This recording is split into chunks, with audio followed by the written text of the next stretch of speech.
നമസ്കാരം, എല്ലാവർക്കും ബെൽ റീഡ്സിലേക്ക് സ്വാഗതം. ഇന്ന് നമ്മൾ പറയുന്ന കഥ വളരെ രസകരമായ ഒരു കഥയാണ്. തെന്നാലി രാമൻ കഥകളിൽ നിന്ന് എടുത്തിട്ടുള്ള ഒരു കഥ, ഒരു കുഞ്ഞി കഥ. തെന്നാലി രാമനും മാന്ത്രികനും. അപ്പോൾ തെന്നാലി രാമൻ കഥകൾ സാധാരണയായിട്ട് നമുക്ക് നല്ല തമാശയൊക്കെയുള്ള നല്ല രസകരമായ കഥകളാണ്. ഇതിന് മുന്നേ ഞാനൊരു കഥ വായിച്ചിട്ടുണ്ട്, നമ്പൂരിയും തെന്നാലി രാമനും കൂടെ ഉള്ളൊരു കഥ അല്ലേ. ഒരു കൊശവനും നമ്പൂതിരിയും കൂടെയുള്ളൊരു കഥ വായിച്ചിട്ടുണ്ട്. അത് മുന്നേയുള്ള വീഡിയോസ് എടുത്ത് നോക്കിയാൽ കാണാൻ പറ്റും. അതും വളരെ രസമുള്ളൊരു കഥയാണ്. അതുപോലെ തന്നെ കേട്ടുപരിചയവും കണ്ടുപരിചയവും നമുക്കുള്ള തെന്നാലി രാമൻ കഥകളിൽ നിന്ന് ഒരു കുട്ടിക്കഥ, തെന്നാലി രാമനും മാന്ത്രികനും.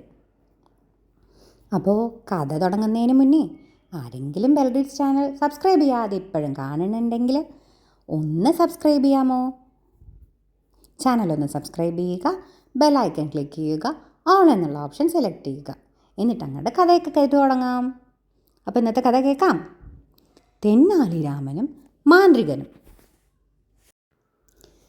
തെന്നാലി രാമൻ രാജസദസ്സിലെ രാജാവിൻ്റെ പ്രിയപ്പെട്ട ബുദ്ധിമാനായ ചങ്ങാതിയായിരുന്നു. രാജാവും തെന്നാലി രാമനും കൂടെ അത്ര നല്ല സുഹൃത്തുക്കളായിരുന്നു എന്ന് എല്ലാവർക്കും അറിയാം.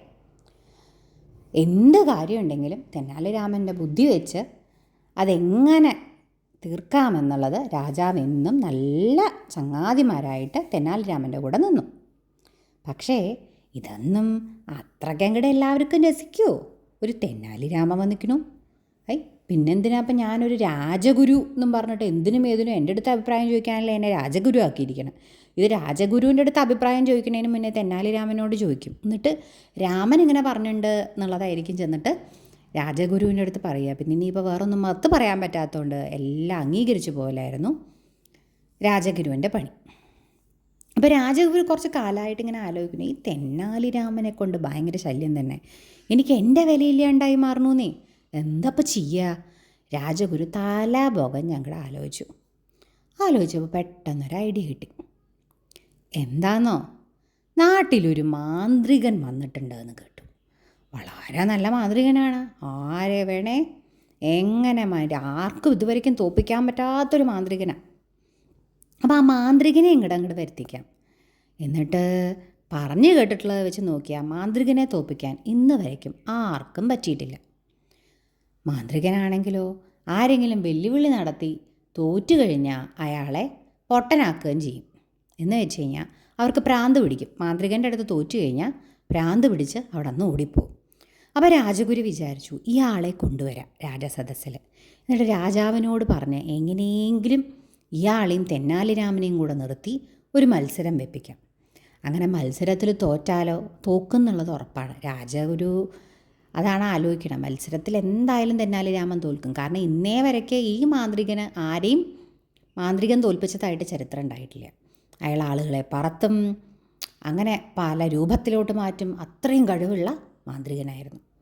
അപ്പോൾ അയാളുടെ അടുത്ത് ചെന്ന് പറഞ്ഞു, നിങ്ങളിങ്ങനെ രാജസദസ്സിൽ നാളെ ഒന്ന് വരണം, വന്നിട്ട് എനിക്ക് എല്ലാ വിധത്തിലുള്ള മാന്ത്രിക കഴിവുകളും ഉണ്ട്, എന്നിട്ട് അപ്പോൾ ആരെങ്കിലും എനിക്കൊന്ന് ജയിച്ചതിന് ശേഷം എനിക്ക് സമ്മാനങ്ങൾ വാങ്ങിക്കണമെന്ന് ഞാൻ ആഗ്രഹിക്കുന്നു എന്ന് പറയും. തെന്നാലി രാമൻ എന്ന് പറഞ്ഞ വളരെ കഴിവുള്ള ഒരാളുണ്ടെന്നാണ് ഞാൻ കേട്ടത്. അങ്ങനെ ഒരാളുണ്ടെങ്കിൽ എനിക്ക് അയാളുടെ കൂടെ മാന്ത്രിക വിദ്യകളെല്ലാം കാണിക്കണമെന്ന് ആഗ്രഹമുണ്ടെന്ന് വന്ന് പറയാൻ പറയും. രാജഗുരു പറയുകയാണ് കേട്ടോ, അത് തെന്നാലി രാമന് വേണ്ടി പുറത്താക്കാൻ വേണ്ടി പറയാം. അപ്പോൾ രാജഗുരുവിൻ്റെ മനസ്സിലെന്താ ഉള്ളത്? മാന്ത്രികൻ വരും, മാന്ത്രികനും ഇയാളും കൂടെ മത്സരം വയ്ക്കും. അങ്ങനെ മത്സരത്തിൽ ജയിക്കാൻ എന്തായാലും തെന്നാലി രാമന് പറ്റില്ല. കാരണം തെന്നാലി രാമന് മാന്ത്രിക പരിപാടികളൊന്നും അറിയില്ല. മാന്ത്രിക വിദ്യ അറിയാനുള്ള ആൾക്കല്ലേ മാന്ത്രിക വിദ്യ കാണിക്കാൻ പറ്റുള്ളൂ. അപ്പോൾ എന്തായാലും തോറ്റു കഴിഞ്ഞാൽ എന്താ, ഇയാളുടെ കൂടെ തോറ്റ എല്ലാവർക്കും എന്താണ്, ഭ്രാന്തായിട്ട് അവരവിടെ നിന്ന് ഓടിപ്പോവുകയാണ്. പൊതുവെ ചിത്തഭ്രമം രാധിക്കുക എന്ന് പറയും, അതായത് പട്ടായി പോവും മൊത്തത്തിൽ. പിന്നെ അവിടെ നിൽക്കാൻ പറ്റില്ല, ഇറങ്ങി ഓടും, ആ അവസ്ഥയായിരിക്കും. അപ്പോൾ എന്തായാലും രാജഗുരു ചെന്ന് പറയും. രാജഗുരു ചെന്ന് പറഞ്ഞത് കേട്ടപ്പോൾ അയാൾക്ക് തോന്നും, പിന്നെന്താ, സമ്മാനം കിട്ടുമെങ്കിൽ ഞാനും പോവാം. അങ്ങനെ അടുത്ത ദിവസം രാവിലെ രാജഗുരു ഇങ്ങനെ കാത്തിരിക്കുക. രാജസദസ്സിൽ എല്ലാവരും കൂടി എല്ലാവരും കാര്യങ്ങൾ ചർച്ച ചെയ്യുമ്പോൾ അതാ വരുന്നു മാന്ത്രികൻ. സദസ്സിലോട്ട് കയറി വന്നിട്ട് പറയും, ഞാനൊരു ജാലവിദ്യക്കാരനാണ്, എനിക്ക് ജാലവിദ്യകൾ ചെയ്യാൻ നന്നായിട്ടറിയാം, എന്നെ ഇതുവരെയ്ക്കും തോൽപ്പിക്കാൻ ആർക്കും സാധിച്ചിട്ടില്ല, ഞാനിവിടെ കുറച്ച് ജാലവിദ്യ പ്രകടനം കാഴ്ചവെച്ചോട്ടെ എന്ന് ചോദിക്കും. കേട്ടപ്പോൾ രാജാവ് പറയും, പിന്നെന്താ, ജാലവിദ്യ കാണാൻ നല്ല രസമുള്ള സംഭവമല്ലേ, കാണിക്കൂ പറയും. അപ്പോൾ പറയും, എൻ്റെ കൂടെ ജാലവിദ്യ കാണിക്കാമെന്നും പറഞ്ഞാൽ അവിടെ ഭയങ്കര ജാലവിദ്യകൾ കാണിക്കലായിരിക്കും. മാന്ത്രികൻ എന്താണ് കൈ വീശുന്നു, അവിടെയുള്ള പടന്മാർ വരെ പറന്നു പോകുന്നു, ആകാശത്ത് പറക്കുന്നു, പൊങ്ങുന്നു, എല്ലാം ചെയ്യുന്നു. എല്ലാം കണ്ടിട്ട് എല്ലാവർക്കും ഒരുപാട് ഇഷ്ടപ്പെടും. കോഴിയെ പറപ്പിക്കണു, കോഴിയിൽ നിന്ന് ചിക്കൻ ഫ്രൈ ഉണ്ടാക്കണു, അത് കഴിഞ്ഞിട്ട് ആ കോഴിയെ പറപ്പിക്കണു, ചത്തുപോയ കോഴിയെ ജീവിപ്പിക്കണു, അത് കഴിഞ്ഞ് അവിടെ നിൽക്കുന്ന ഭടന്മാർക്കൊക്കെ ചിറക് മുളച്ച പോലെ പറന്ന് നടക്കണു ആകാശത്ത്. അങ്ങനെ പലതരത്തിലുള്ള മാന്ത്രിക വിദ്യകൾ അയാൾ കാണിക്കും. രാജാവിന് ഒരുപാട് ഇഷ്ടപ്പെടും. രാജാവ് ഒരുപാട് പുകഴ്ത്തും അയാളെ. നല്ല മാന്ത്രികനാണ്, നിങ്ങൾ എല്ലാം നന്നായി ചെയ്തിരിക്കുന്നു, ഞാൻ അംഗീകരിച്ചു എന്ന് പറയുമ്പോൾ ഈ ജാലവിദ്യക്കാരൻ പറയും, അങ്ങ് അംഗീകരിച്ചു, അതിൽ സന്തോഷം. പക്ഷേ എന്നെ നിങ്ങളുടെ നാട്ടിൽ ആർക്കെങ്കിലും തോൽപ്പിക്കാൻ പറ്റുമോ?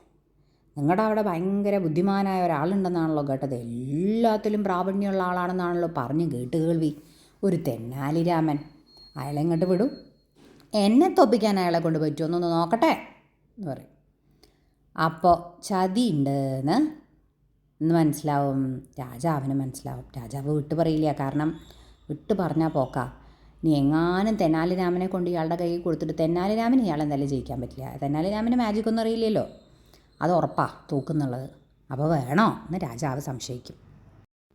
ഇയാൾ പറയും, എവിടെ തെന്നാലി രാമൻ, നമുക്ക് മത്സരം വയ്ക്കാം. പക്ഷെ ഒരു കാര്യമുണ്ട്, എൻ്റെ കൂടെ മത്സരത്തിൽ തോറ്റുപോയാൽ ഞാൻ അയാളെ ഭ്രാന്തനാക്കി മാറ്റും, പിന്നെ അവിടെ നിന്ന് അയാൾ ഇറങ്ങിയോടും എന്ന് പറയും.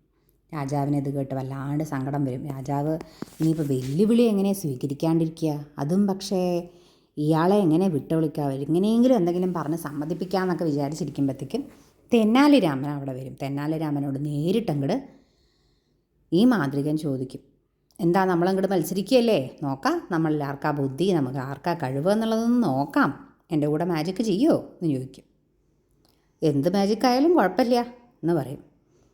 കേട്ടപ്പോൾ തെന്നാലി രാമൻ പിൻവലിയും എന്നാണ് രാജാവ് പ്രതീക്ഷിച്ചുകൊണ്ടിരുന്നത്. പിൻവലിയും എന്നുള്ള പ്രതീക്ഷയിൽ നിൽക്കുക. ഈശ്വരാ, മണ്ടത്തരമൊന്നും തെന്നാലി കയറി പറയല്ലേ രാമ, വേണ്ട, ഞാനില്ല എന്ന് പറഞ്ഞ് ഒഴിഞ്ഞു മാറൂന്ന് ഇങ്ങനെ മനസ്സിൽ വിചാരിക്കുമ്പോഴത്തേക്കും തെന്നാലി രാമൻ പറയും, ഓക്കെ ആവാലോ, നമുക്ക് മത്സരം വയ്ക്കാം എന്ന് പറയും. കേട്ടതും രാജഗുരുവിന് സന്തോഷമാവും. ഉറപ്പല്ലേ തെന്നാലിക്ക് ഭ്രാന്താവുന്ന. രാജഗുരു സന്തോഷം കൊണ്ട് തുള്ളിച്ചാടിയില്ല എന്നേ ഉള്ളൂ. അതിവേഗം അത്രയ്ക്ക് അങ്ങോട്ട് സന്തോഷമാവും രാജഗുരുവിന്. രാജഗുരു പറയും, പിന്നെ തെന്നാലി ചെയ്യാമെന്ന് പറഞ്ഞു കഴിഞ്ഞാൽ പിന്നെ അതിൽ സംശയം എന്താണ്, രാമൻ ചെയ്യട്ടെ എന്ന് പറയും. രാജാവിന് മനസ്സിലാവും ഇതെല്ലാം രാജഗുരുവിൻ്റെ പണിയാണെന്ന്. പക്ഷേ ഇനി എന്താ ചെയ്യുക, തെന്നാലി രാമൻ കയറി ഏൽക്കും ചെയ്യും. രാജാവ് മിണ്ടാതിരിക്കും. തെന്നാലി രാമൻ പറയും, ഞാനൊരു ജാലവിദ്യ കാണിക്കും. ഞാൻ കാണിക്കുന്നത് കണ്ണടച്ചുകൊണ്ടായിരിക്കും. നിങ്ങളാ ജാലവിദ്യ കണ്ണ് തുറന്നൊന്ന് കാണിക്കണം, പറ്റുമോ നിങ്ങൾക്ക് ചോദിക്കും. അപ്പോൾ ജാലവിദ്യക്കാർക്ക് കണ്ണാണ് മെയിനായിട്ടുള്ള കാര്യം. കണ്ണ് വെച്ചിട്ട് ചെപ്പടി വിദ്യ കാണിച്ചാണ് അവർ കാണിക്കുന്നത്. അപ്പോൾ അതും ആ ജാലവിദ്യക്കാരനോട് പറയുകയാണ്, ഞാൻ കണ്ണടച്ച് ചെയ്യണത് നിങ്ങൾ കണ്ണ് തുറന്ന് ചെയ്യൂന്ന്. അപ്പോൾ രണ്ടിരട്ടി സമ്മതം എന്നുള്ളതായിരിക്കും മാന്ത്രികൻ്റെ ഉത്തരം. അപ്പോൾ എല്ലാവരും ഞെട്ടും, എന്തിൻ്റെ പ്രശ്നമായി തെന്നാലി രാമനെന്ന് മനസ്സിൽ വിചാരിച്ച് നിൽക്കുമ്പോൾ തെന്നാലി രാമൻ എന്ത് ചെയ്യും, രാജഭടൻ്റെ അടുത്ത് എന്തോ പറയും. രാജഭടൻ ഒരു പാത്രത്തിൽ കുറേ മണൽ കൊണ്ടുവരും. തെന്നാലി രാമൻ അങ്ങോട്ട് ആ മണലിൽ നിന്ന് 2 വിഴി അങ്ങോട്ട് വാരിയിട്ട് കണ്ണടച്ചിട്ട് അങ്ങോട്ട് മേലെ കണ്ണലോട്ട് വതറും. എന്താ പറഞ്ഞത്, ഞാനൊരു ജാലവിദ്യ കാണിക്കുക കണ്ണടച്ചിട്ട്, അതേ സാധനം നിങ്ങൾ കണ്ണ് തുറന്ന് ചെയ്യണമെന്നാണ് തെന്നാലി രാമൻ പറഞ്ഞത്. അയാളെ ഏറ്റുപോവുകയും ചെയ്തു. തെന്നാലി രാമൻ നല്ല സുഖസുന്ദരമായി മണൽ വാരി കണ്ണിലിട്ടുകൊണ്ടേയിരുന്നു. എന്തെങ്കിലും പറ്റുമോ, കണ്ണടഞ്ഞല്ലേ ഇരിക്കണേ, ഒന്നും രാമന് പറ്റിയില്ല. കണ്ടപടി മാന്ത്രികനെ പറ്റിയ അബദ്ധം എന്താണെന്ന് മനസ്സിലാവും. ബാലവിദ്യ കൊണ്ട് തോൽപ്പിക്കാൻ നോക്കിയ ആളെ സ്വന്തം ബുദ്ധി സാമർഥ്യം കൊണ്ട് തെന്നാലി തോൽപ്പിച്ചു. ഈ കണ്ണടച്ച് ചെയ്ത ജാലവിദ്യ കണ്ണ് തുറന്ന് ചെയ്താലുള്ള അവസ്ഥ എന്താ, കണ്ണിൻ്റെ ഉള്ളിൽ ഫുള്ള് മണ്ണ് വാരിയിടുക, എന്താ അത് നടക്കണ കാര്യമാണോ? അല്ലേ, ആരുടെ കണ്ണായാലും എത്ര വലിയ ജാലവിദ്യക്കാരനായാലും കണ്ടുള്ളിൽ മണ്ണ് വാരിയിട്ടാൽ കണ്ണിൻ്റെ കാര്യത്തിൽ തീരുമാനമാവും. ജാലവിദ്യക്കാരൻ തോറ്റു പിന്മാറിയിട്ട് പറയും, ക്ഷമ ചോദിക്കും. പൂർണ്ണമല്ല, ഇനി അവിടെ നിന്നാൽ ചിലപ്പോൾ രാജാവിൻ്റെ നിന്ന് പണി കിട്ടാനുള്ള സാധ്യതയുണ്ട്. രാജഗുരുവിന് എന്താ ചെയ്യേണ്ടതെന്നറിയില്ല. പരിഭ്രമത്തോടുകൂടി ഇരിക്കുമ്പോൾ ജാലവിദ്യക്കാരൻ നേരെ വന്ന് രാജഗുരുവിനിട്ട് നല്ല അസല് 4 ചീത്തയും കൊടുത്തിട്ട് ദേഷ്യപ്പെട്ടിട്ട് എൻ്റെ ജീവിതം കളയാൻ വേണ്ടി ഇറങ്ങിയിരിക്കണമെന്നും പറഞ്ഞ് ചീത്ത പറഞ്ഞ് അവിടെ നിന്ന് ജാലവിദ്യക്കാരൻ തൻ്റെ ജീവനും കൊണ്ട് രക്ഷപ്പെടും. തെന്നാലിരാമൻ്റെ ബുദ്ധിസാമർഥ്യത്തിൽ രാജാവിന് ഒന്നും കൂടെ സന്തോഷമാവും. തൻ്റെ സുഹൃത്തിനൊന്നും പറ്റിയില്ല എന്നുള്ളതിൽ വളരെ വളരെ സന്തോഷമാവും. ഇതാണ് തെന്നാലിരാമനും മാന്ത്രികനുമായിട്ടുള്ള കുട്ടിക്കഥ. കഥ എല്ലാവർക്കും ഇഷ്ടപ്പെട്ടു എന്ന് കരുതുന്നു. ഒരുപാട് തെന്നാലിരാമൻ കഥകൾ പലതരം പുസ്തകങ്ങളായിട്ട് ഇന്നത്തെ കാലത്ത് ഇറങ്ങുന്നുണ്ട്. കുട്ടികൾക്ക് വാങ്ങിക്കൊടുക്കുക, വായിച്ചു കൊടുക്കുക. കുട്ടികൾക്ക് ഒരുപാട് ഇഷ്ടമാവുന്ന നല്ല നല്ല കഥകളാണ് അതിനകത്തുള്ളത്. അപ്പോൾ പുതിയൊരു കഥയായിട്ട് കാണുന്നവരേക്കും ടാറ്റാ.